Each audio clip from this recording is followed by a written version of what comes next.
Sergei Lavrov, the foreign minister of the aggressor country, Russia, stated that rumors about the poisoning of former Syrian dictator Bashar al-Assad are allegedly untrue. Media outlets previously reported that Assad was rushed to the hospital in September after a possible poisoning attempt. The Russian foreign minister stated that the former Syrian dictator has no problems in Moscow and that no poisonings had occurred. Lavrov added that the Kremlin granted asylum to Assad and his family for purely humanitarian reasons.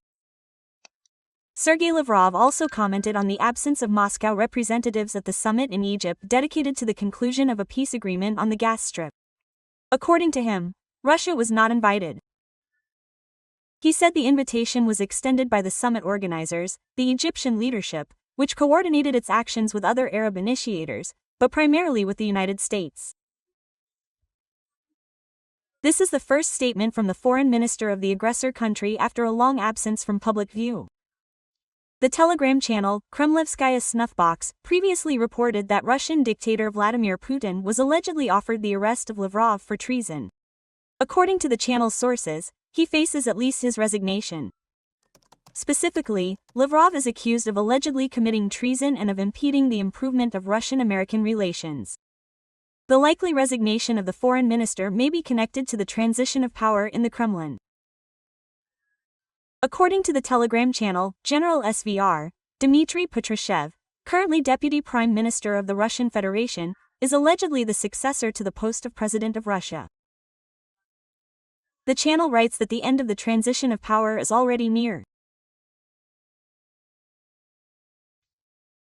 U.S. Secretary of State Marco Rubio and Russian Foreign Minister Sergei Lavrov will meet on October 30 in Budapest. This was reported by the Financial Times, citing an unnamed German official.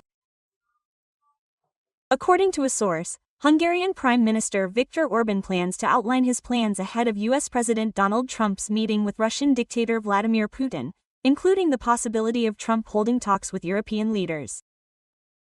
However, the official clarified that nothing has yet been confirmed.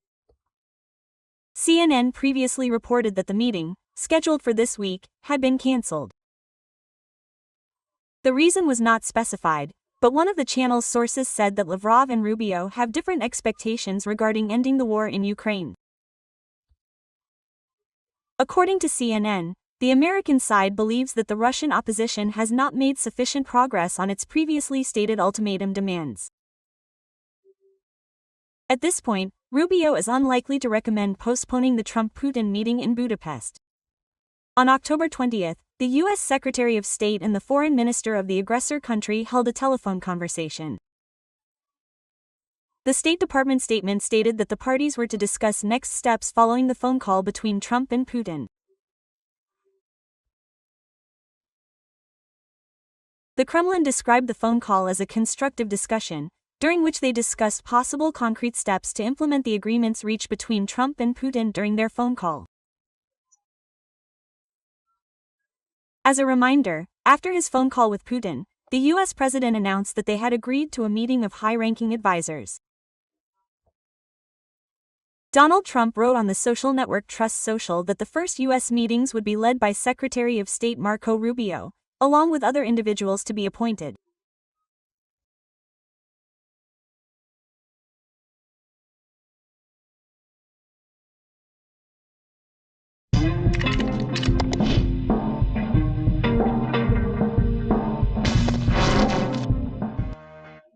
Russians like to call themselves an empire. In a sense, they are, because Russia is an empire of lies. One big factory producing fakes and conspiracy theories. Russians, like drug addicts, have been hooked on injections of nonsense, and now the dose must be constantly increased. Therefore, the absurdity of the Kremlin's lies is constantly growing. We are lucky. The Russian Federation is led by a strong president. Today is Vladimir Vladimirovich's birthday. Let's congratulate him.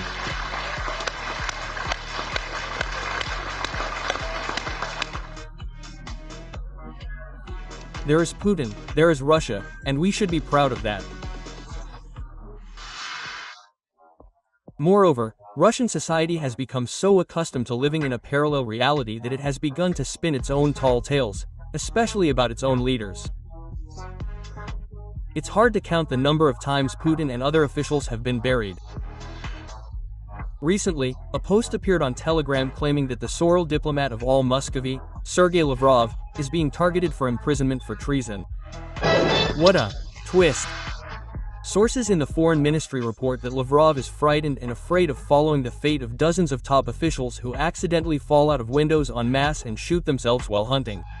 Another mysterious death. Transneft Vice President Andrei Badalov has died in Moscow. According to Telegram channels close to the security forces, he fell from a balcony on the 17th floor of a building on Rublevskoy Highway. Badalov himself lived on the 10th floor of the same building. The state news agency Tush claims the preliminary cause of death is suicide. Lavrov is literally afraid of being hit by a missile. And remember who the missile already hit? We showed up like rude people, stomping around the entire area in search of Nazis. While we were looking for Nazis, we smashed everyone we could. We approached Kyiv, then called them names and retreated. Rumor has it that the Kremlin is very unhappy with Lavrov's performance, as Russia is losing its significance on the international stage. Diplomacy is in deep trouble, and responsibility, naturally, lies with the foreign minister. The final straw could have been the international summit in Egypt, where Hamas and Israel signed a ceasefire. Everyone was there except Russia. What a shame. Moscow wanted to become a superpower, but instead became a super pariah. Naturally, all the dogs were unleashed on this sad pony. Putin's eminence Grise, Dmitriev, began pouring into the ears of the Führers that Lavrov is an enemy and a traitor and should be in prison. At the very least, for his past services to the KGB, he should be sent to a not-so-honorable pension. Lavrov was accused of sabotaging the establishment of good relations with the Americans. They say Putin and Trump were supposed to sell everything and divide the world in Alaska, but Lavrov made an unfortunate move, and everything fell through. Putin was shown the door without even having lunch.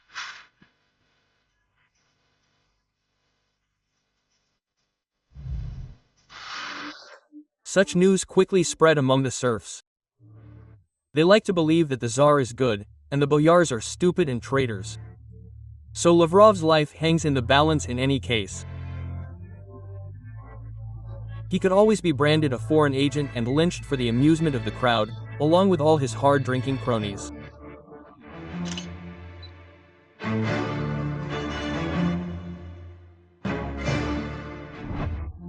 Lavrov is reportedly very afraid of death and, out of paranoia, is increasingly focusing on his safety.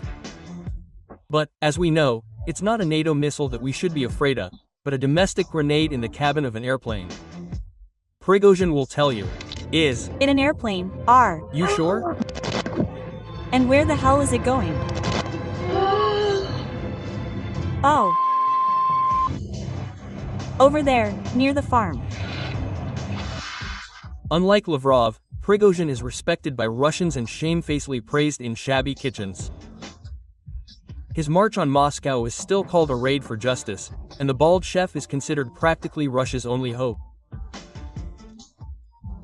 Therefore, a belief circulates in villages and hamlets that Prigozhin is alive, almost like Sawyer Lenin, and will soon return to take revenge on all traitors to Russia. For those debating whether I'm alive or not, how am I doing? It's the weekend, the second half of August 23rd. Photos and videos of Prigozhin appear online from time to time. They say Shaltai Boltai is gathering strength, about to march on the Kremlin again. Faith in Prigozhin is a bad sign for Moscow and Putin personally. It suggests that the common people are beginning to doubt the godlike nature of their leader and the adequacy of his decisions. Even the most die-hard ultra-patriots reluctantly agree that the attack on Ukraine was a mistake. The economy is ruined, international authority is lost, and Putin is weak and ill. So, how effective are the previous goals? Because they set the goal of denazification, but they spawned a whole new generation of Nazi followers. They set the goal of demilitarization, but they led to the complete militarization of society, and therefore, the state of this country. Russians believe that Prigozhin survived the plane crash because he had a bulletproof parachute, or he fell onto a trampoline, or there was a double on the plane instead, or Prigozhin was cloned in Venezuela, or his consciousness was transferred to Kirkorov, but this is not certain. In everyone's life, there are moments when they walk through the wrong door. Prigozhin has gained many followers who are also openly calling for marches on Moscow to overthrow the government. The process has begun, and it can no longer be stopped. This is open betrayal. The country is on the brink of disaster, even if there were no war. More precisely, not on the brink of disaster. It has already crossed it. This was done by the so-called great President Putin. We call on everyone to join our alliance to save our country. The point of no return has already been passed. Prigozhin almost made it to Moscow because, as it turns out, the regime is weak. No one wants to defend it. If Prigozhin hadn't decided to negotiate, he would already be meeting with Trump in Alaska. But now all future Prigozhins know that Putin can't be trusted and will go to the end. Prigozhin is alive. The Wagner private military company released a video from Africa showing a man who closely resembles their leader, Yevgeny Prigozhin, who died in August 2023. Interestingly, it is impossible to identify Prigozhin in the footage, as his faces were deliberately blurred. Meanwhile, several generals in the Russian general staff are preparing to overthrow the current government. This is reported by the Telegram channel General SVR. There are even more legends about Putin himself. According to one, he died long ago and is now lying in a refrigerator next to the sausages. This conspiracy theory was so popular that Putin's death was discussed not only on benches near apartment buildings, but also in the highest offices around the world. Tell me, please, is he dead or alive? He is dead, absolutely. He passed away somewhere around 12 p.m. on Thursday, October 26th. Irrevocably, finally. He is now in the refrigerator of his residence in Valdai. Again, why did everyone so easily believe in the Führer's death? Because everyone so desperately wants it. The death of the pale old man will solve, if not all, then almost all of the Earth's problems. Every second person on the planet, when blowing out candles on their birthday, dreams of precisely this. What's with Putin? Dead or alive? Rumors of the president's death are being discussed on social media like never before, fueled by the popular Telegram channel of SVR general and political scientist Valery Solovyov. Meanwhile, ordinary Russians are Googling en masse whether Putin is dead. The query about his death has topped Google's search trends, as our colleagues from the Telegram channel CHTD have noted. But if Putin is dead, why is he still appearing on television? People easily explain this by saying that Putin has a whole army of lookalikes for every occasion. The banquet going, the intimate, the conference going, the merry-go-round, the talkative, the great fisherman, and even the one-man band, I Kill. You are dead.